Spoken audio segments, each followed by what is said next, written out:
púlpito. A igreja pode se assentar, por favor. Estar aqui neste púlpito é uma responsabilidade muito grande, vocês bem sabem. Mas vamos lá. Eu queria partilhar com vocês a palavra que o Senhor colocou no meu coração. Está ruim o som? Tá. Então vamos lá. Que está lá em 2 Samuel, capítulo 24. É o último capítulo desse livro, de 2 Samuel. E esse livro de 2 Samuel, ele fala do reinado de Davi. Ele começa dizendo que Davi foi informado da morte de Saul e agora Davi é o rei de todo Israel. Os primeiros 10 capítulos de 2 Samuel mostram Davi um rei vitorioso, um rei bem-sucedido. É quando Davi vem e traz a arca e ele dança e Mical lá da janela está olhando, é vitória para todo lado, é alegria. No versículo 7, no capítulo 7, versículo 14, Deus faz uma promessa de uma nova aliança a Davi, e aí começa a aliança davídica. Então diz assim: sua casa e o seu reino continuarão para sempre diante de mim, e o seu trono será estabelecido para sempre. Então Deus prometeu a Davi um trono e um reino eternos para a casa dele, para a casa de Davi. E essa promessa depois se cumpre de forma definitiva em Jesus, porque Jesus é descendente de Davi. Então, um ponto central desse livro de 2 Samuel é esta promessa no capítulo 7, obrigada, pastora Ana, que dessa promessa que o Senhor faz de um reinado eterno. Só que a partir do capítulo 11 começam umas tragédias, começam as situações. Então acontece o adultério com Batseba, o filho deles morre, o estupro da filha de Davi, o estupro de Tamar. Por quem? Pelo seu irmão Amnon. Absalão, que também é irmão, fica revoltado. Ele tenta usurpar o trono. Absalão morre na história. E a partir do 11 é um contexto trágico. E agora que eu contextualizei a mensagem da vida de Davi, eu queria pedir a vocês que colocassem algo em mente, que tivessem algo em mente daqui para frente. Davi é conhecido como um homem segundo o coração de Deus. Vamos guardar isso, ok? Davi é um homem segundo o coração de Deus. Isso está lá em 1 Samuel 13:14. O Senhor buscou para si um homem que lhe agrade. E depois em Atos dos Apóstolos, capítulo 13:22. Davi, filho de Jessé, é um homem segundo o meu coração e fará tudo o que for da minha vontade. Amém? Guardamos. Contextualizado, finalizou, vou começar a pregar agora. Então vamos lá. Capítulo 24 de 2 Samuel, o versículo 1 e 2. Mais uma vez a ira do Senhor se acendeu contra os israelitas, e ele incitou Davi contra eles, dizendo: vá e levante o censo de Israel e de Judá. O rei disse a Joabe, comandante do seu exército: percorra todas as tribos de Israel, desde Dan até Berseba, e levante o censo do povo, para que eu saiba o seu número. Então, o que Davi fez? Pediu ao comandante do seu exército, pediu a Joabe que fizesse o censo. O que é o censo? É o recenseamento, era para contar os guerreiros, contar os homens de Israel, de Judá, todas as tribos, quais estavam aptos para a guerra, como se fosse hoje o nosso IBGE, mas um negócio com menos informação. Só que essa questão do censo, quando Davi pediu o censo, Joabe meio que foi contra, o negócio foi assim meio intrucado, mas obedeceram, é o rei que estava pedindo. E não é que pedir um censo fosse algo errado, só que o Senhor, quando autorizou que se contasse o povo, que se contasse a nação de Israel, ele deu instruções muito específicas para que isso fosse feito. Isso não era de qualquer jeito, não é vai lá e conta o povo, vai lá Joabe, e vê quantos guerreiros nós temos, vê lá quantos são. Não é assim. A gente consegue ver isso lá em Êxodo, capítulo 30, versículos do 11 ao 16, que diz assim: quando fizessem o recenseamento, eu não vou ler o versículo, eu só resumi. Quando fizessem o recenseamento, cada pessoa com mais de 20 anos daria metade de um ciclo, um valor. um resgate por si próprio para fazer expiação da própria alma, para que não houvesse praga entre o povo. Guardem isso. Então, meio ciclo por cada pessoa com mais de 20 anos, para que não houvesse praga entre o povo de Israel. E esse dinheiro ele era destinado à tenda da congregação. Havia diferença, quem é rico paga mais? Não, quem é rico paga meio ciclo. Quem é pobre paga menos? Não, quem é pobre paga meio ciclo. É um valor fixo.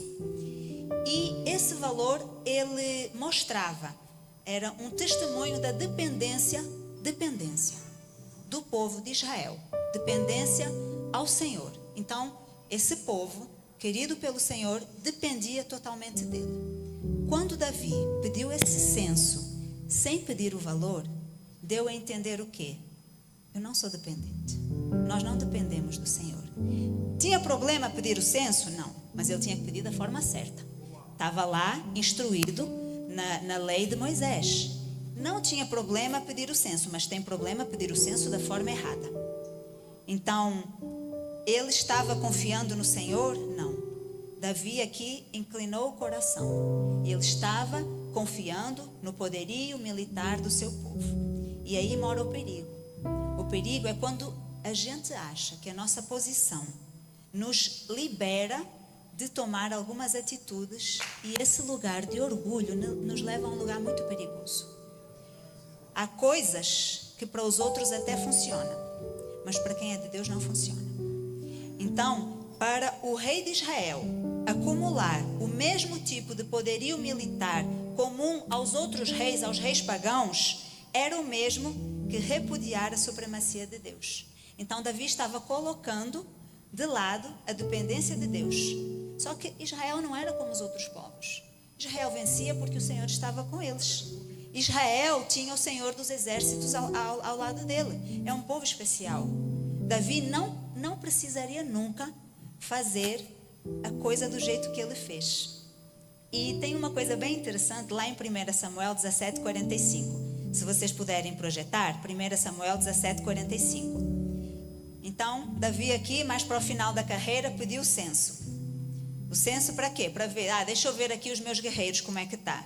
Só que Davi, lá atrás, no livro de 1 Samuel, novinho, foi lutar com Golias. E era um grande desafio para ele.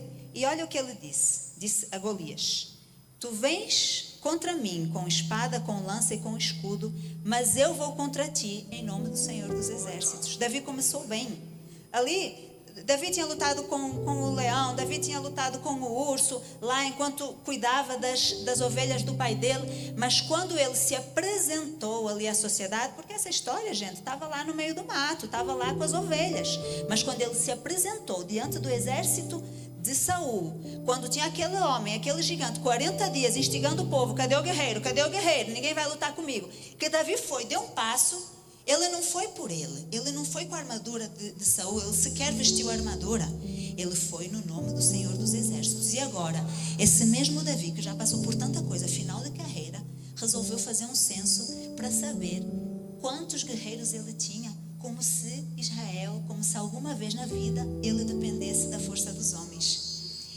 Aí temos o Salmo 20, que Davi escreveu, o verso 7, que diz assim: uns confiam em carros, outros em cavalos, nós, porém, nos gloriaremos no nome do Senhor nosso Deus. Gente, teve algo que o Senhor falou comigo esta madrugada, assim, ruminando nessa mensagem para trazer para vocês, que a dependência de Deus é um lugar onde a gente se coloca.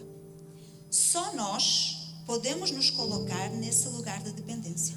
Não tem como eu dizer a vocês: se coloque na dependência, vai lá para a dependência de Deus. Posso até dar um conselho, mas essa atitude, eu não queria chamar de sentimento, porque é uma atitude, de se colocar, esse posicionamento, obrigada Google, de se colocar na dependência, é uma decisão, é uma coisa que a gente tem que decidir. Senhor, eu estou aqui, mas eu estou na tua dependência.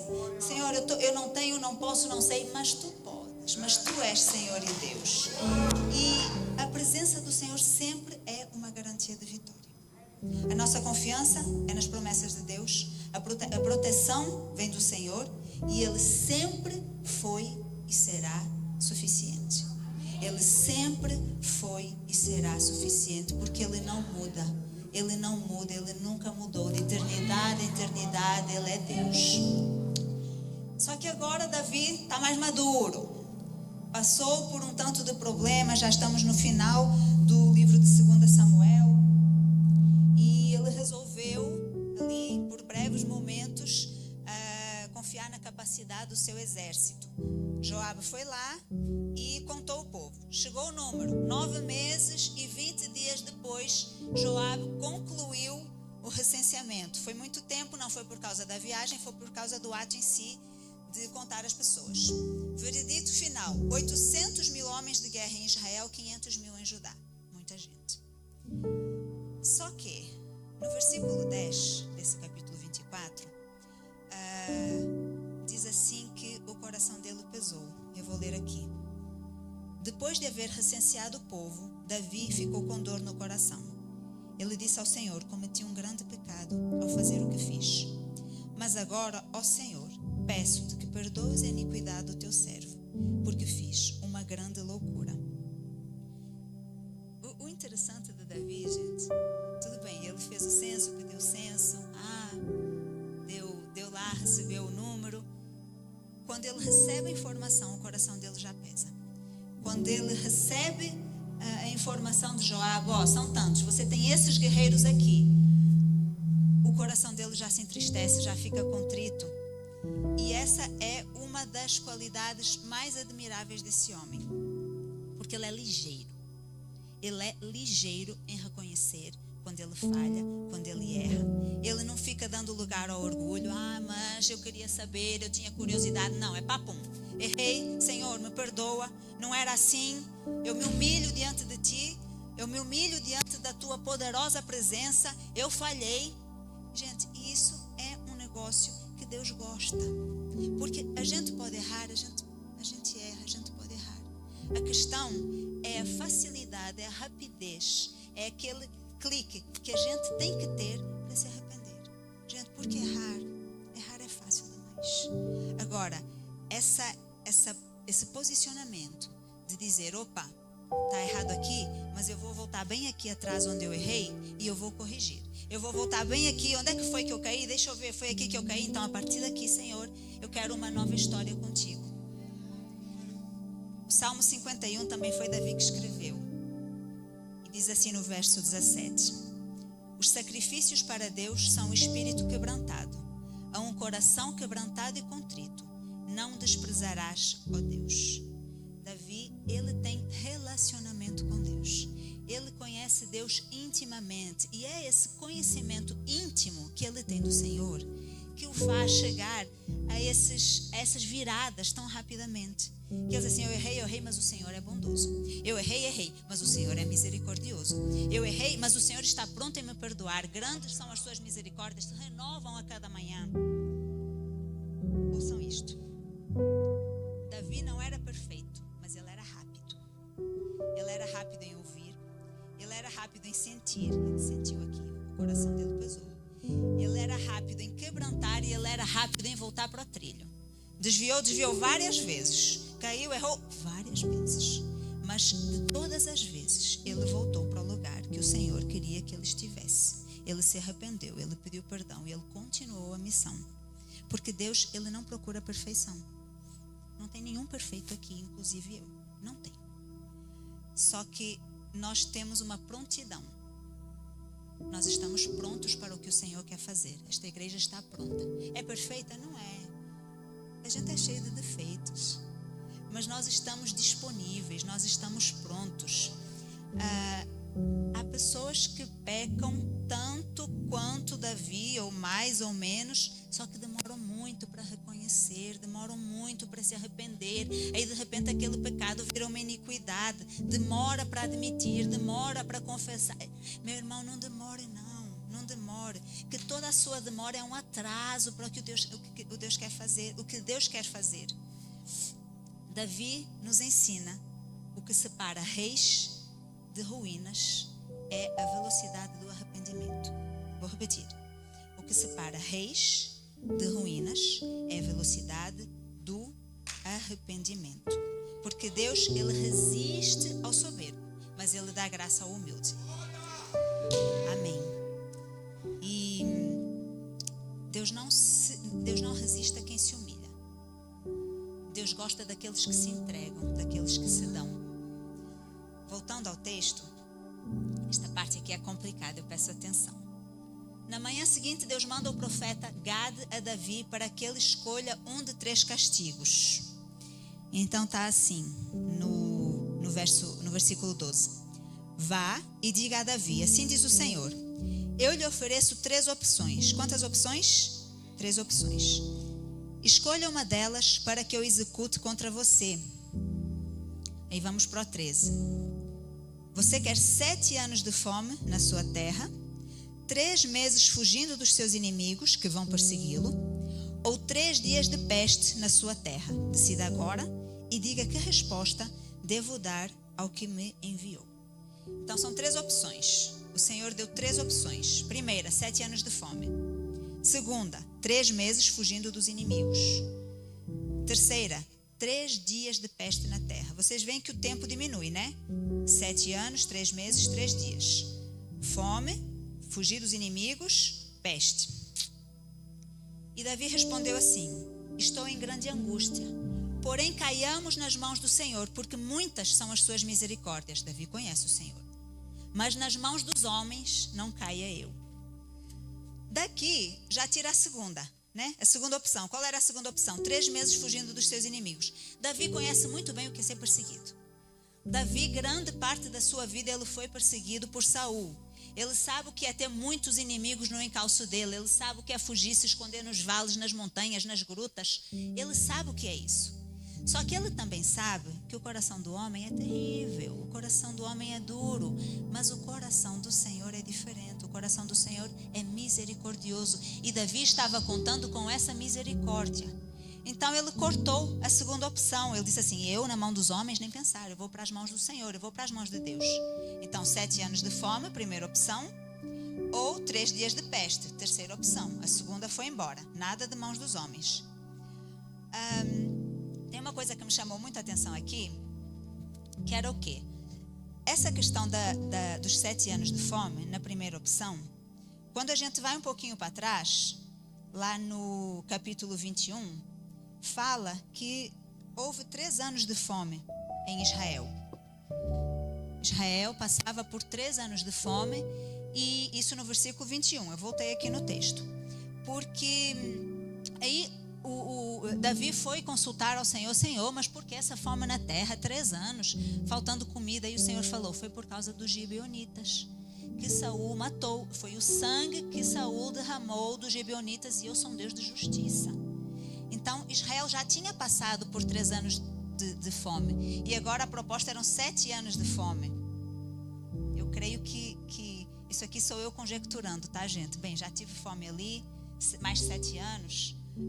O povo já passou por 3 anos de fome, agora 7 anos de fome. Ou então, a gente está entre 7 anos de fome ou 3 dias de peste, né? 7 anos de fome, 3 dias de peste. Talvez ele tenha ido ali pelo tempo, talvez ele tenha ido por um passado recente. A questão é que ele escolheu 3 dias de peste na terra. Ele foi para a terceira opção. Pode ter sido por ser menos tempo, pode ter sido porque o povo já tinha passado pela fome, mas Davi diz 3 dias de peste na terra. Vocês se lembram quando eu estava lá lendo em Êxodo, que eu pedi assim: guarda isso aqui, que quando faziam o censo, que eles pagavam aquele meio ciclo pela expiação da alma, era para que não houvesse peste entre o povo. Agora, vocês viram aqui que ele fez o censo, não fez o censo direito, e agora havia peste sobre o povo. O Senhor é um Deus de justiça. O Senhor, ele não passa pano para ninguém. Toda atitude, todo pecado tem uma consequência. O Senhor não nos livra das consequências dos nossos atos, mas o Senhor pode ter misericórdia de nós. E foi nisso que Davi se baseou. Ele contou com a misericórdia do Senhor, porque ele conhece o Senhor. Davi conhecia o Senhor e ele quis ir para as mãos de Deus. Lá em Lamentações, capítulo 3, 22 e 23, diz assim: as misericórdias do Senhor são a causa de não sermos consumidos, porque as suas misericórdias não têm fim. Novas são a cada manhã e grande é a tua fidelidade. Esses 3 dias de peste que a gente viu ali na consequência da lei de Moisés, está no versículo 15. Então enviou o Senhor a peste a Israel desde a manhã até o tempo determinado. E desde Dan até Berseba morreram 70.000 homens do povo. Aqui está a justiça. 70.000 mortos, 70.000 pessoas pereceram por um erro de um rei. Porque o Senhor também é justiça. Não há pecado sem consequência. Deus, no versículo 16, mandou o anjo retirar a mão. Só que aqui no versículo diz que o Senhor se arrependeu. Está aqui. Quando o anjo do Senhor estendeu a mão sobre Jerusalém para destruir, o Senhor mudou de ideias contra este mal e disse ao anjo que fazia a destruição entre o povo: basta, retira a sua mão. Esse aqui mudou de ideias, o Senhor se arrependeu. Não é que o Senhor se arrepende como a gente se arrepende. Não é, porque a gente, quando se arrepende, nossa, eu falhei. Meu Deus, Senhor, me perdoa. Com Deus não é assim, Deus não se arrepende. Este contexto aqui é que realmente o Senhor é a misericórdia de Deus em ação.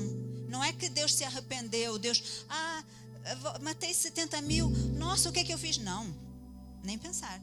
O Senhor teve misericórdia do povo, o Senhor teve misericórdia de Davi, foi isso que aconteceu aqui. E Davi, no versículo seguinte, ele viu o anjo. Ele viu o anjo na eira de Araúna. E ele pediu misericórdia ao Senhor. Ele queria poupar as ovelhas dele, ele queria poupar o povo. Ele disse: Senhor, eu pequei, então que recaia sobre mim, que recaia sobre a minha casa. E esse ato de misericórdia, esse ato do Senhor, também trouxe sobre Davi esse cuidado de Deus. Esse não, foi até aqui já chega. Morreram 70.000, justiça está feita, pronto, acabou, chega.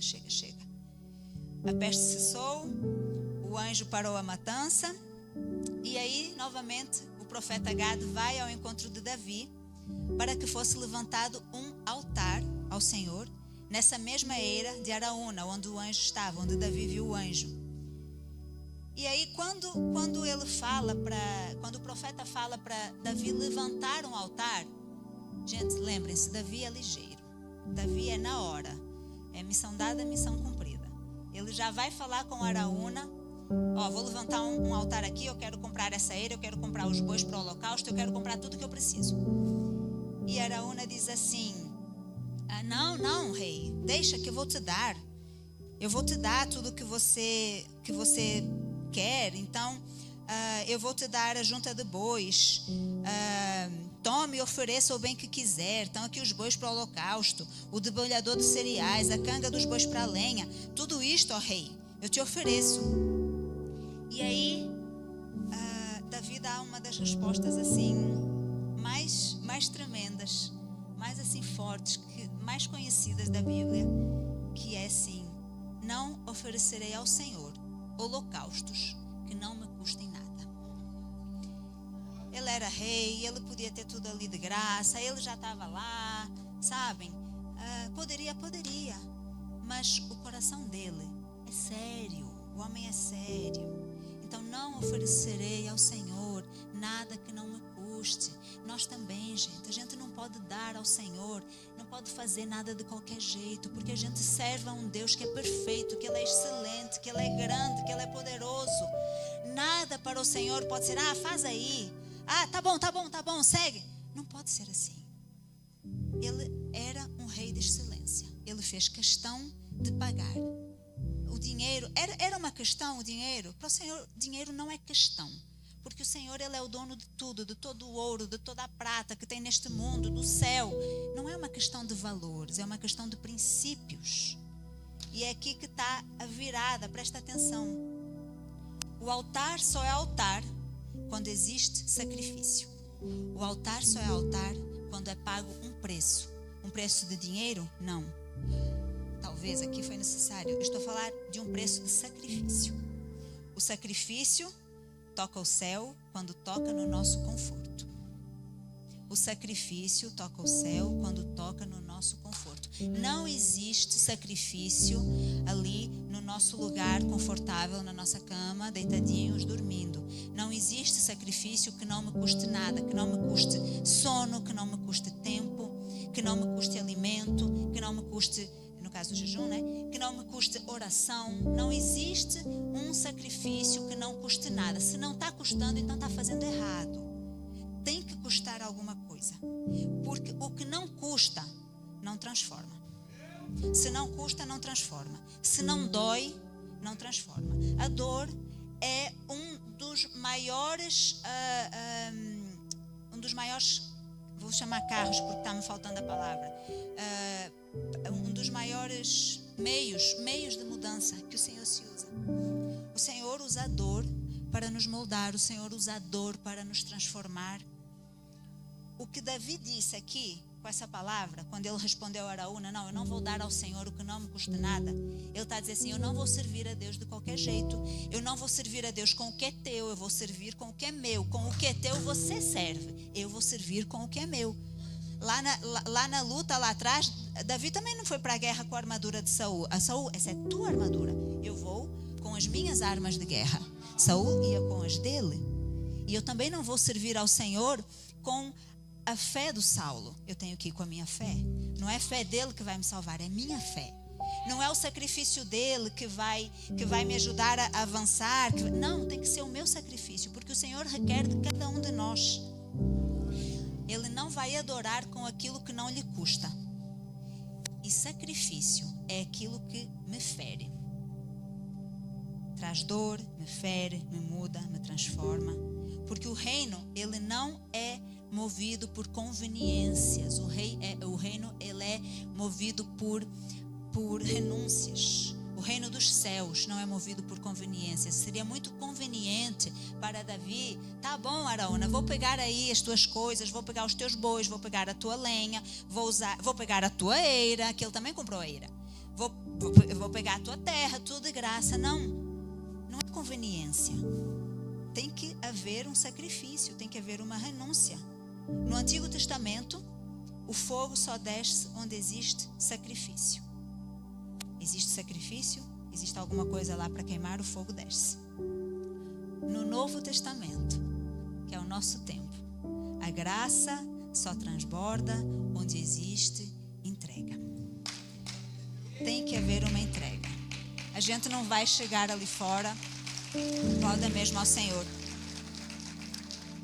A gente não vai chegar ali fora e sacrificar 3 cabeças de boi e lançar fogo, não.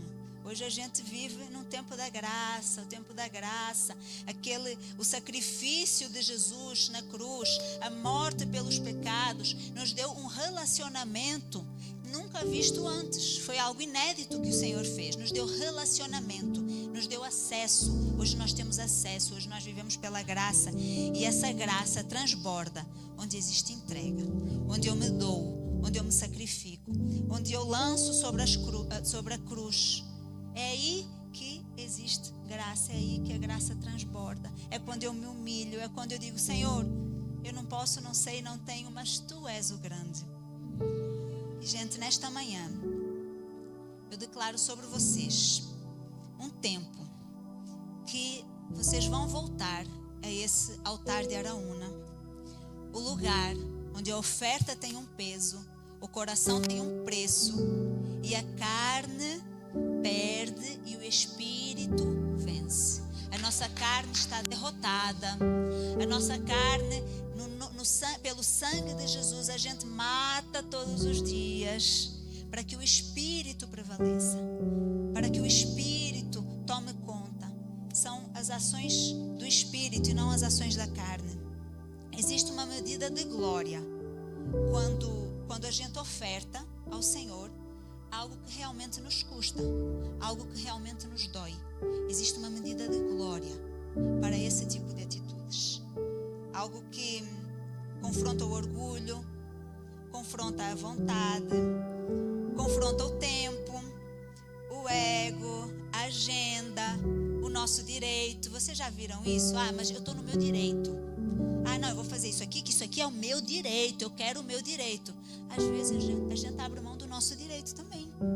Às vezes o nosso direito, tá, tudo bem, eu estou no meu direito, mas deixa o meu direito para lá. O meu direito não é isso tudo também não. O meu direito, Senhor, o meu direito, eu te dou o meu direito para que tu faças do jeito que tu queres. Senhor, está aqui o meu direito, está aqui a minha vontade, está aqui o meu tempo, o meu sacrifício. Senhor, está tudo aqui aos pés da cruz, porque tu importas mais. Tu me importas mais, te agradar me importa mais, te servir me importa mais. Eu prefiro a ti, eu troco tudo por ti, tu és o Senhor da minha vida. É isso que Deus espera de nós. É uma adoração verdadeira, é uma adoração completa, é uma adoração real, não uma adoração só de pensamentos, não uma adoração só uma coisa ideológica. Não, tem que ser algo real, tem que ser algo sentido, tem que ser algo que vem de dentro. Se não me custa, eu não entrego. Se não me fere, não consagra. E se não me transforma, não me molda. Tem processo, a maioria, grande parte, se não todos, que é na dor. Não despreze a dor. Não diga, Senhor, me livra dessa dor. Senhor, tira essa dor. Diga, Senhor, me ensina com essa dor. Senhor, é para ir aonde com essa dor? É para chegar em que nível com essa dor? Entendem? O processo é uma bênção na nossa vida. Dói demais, mas é uma bênção.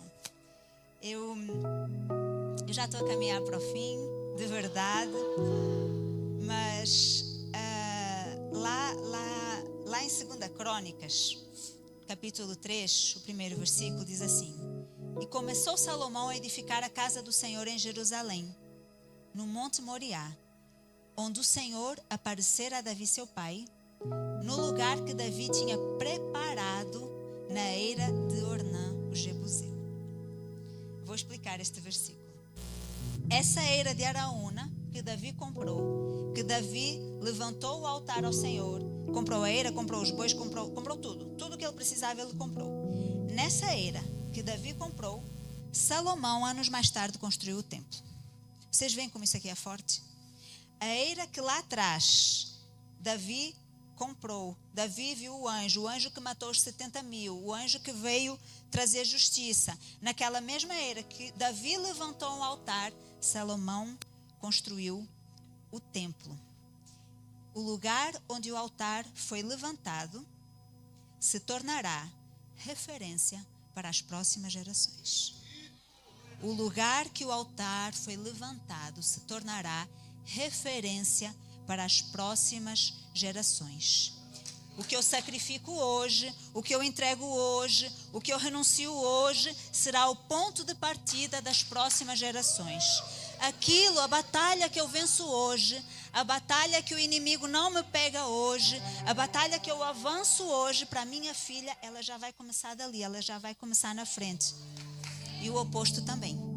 Aquilo que eu não venço, aquilo que eu não consigo lutar, aquilo que eu tenho dificuldade, aquela luta que para mim é não vou dar conta, não vou fazer, não, a minha filha vai começar dali, os nossos filhos vão começar dali. Então o altar que hoje eu levanto, a luta que hoje eu venço, a dificuldade que hoje eu venço, o pecado que hoje eu venço, atenção, o pecado que hoje eu venço não vai ser um problema para as próximas gerações, porque eu já venci. Eu já disse às minhas gerações futuras, aqui não, o inimigo sabe, aqui não, aqui já passou, aqui tem um limite, o Senhor colocou um limite aqui, então daqui para frente são as guerras dela, mas o que eu puder fazer até aqui, até esse limite aqui, eu vou vencer, eu vou guerrear, eu vou levar. Por quê? Porque se eu vou correndo, a minha filha vai voar. Se a gente está aqui lutando, se está difícil, os nossos filhos vão muito mais longe. É assim que tem que ser. Se os nossos pais caminharam, a gente corre, os nossos filhos voam. Nós lançamos flechas a partir de onde nós vencemos. Eu venci até aqui, a flecha vai daqui. Eu venci lá na frente, a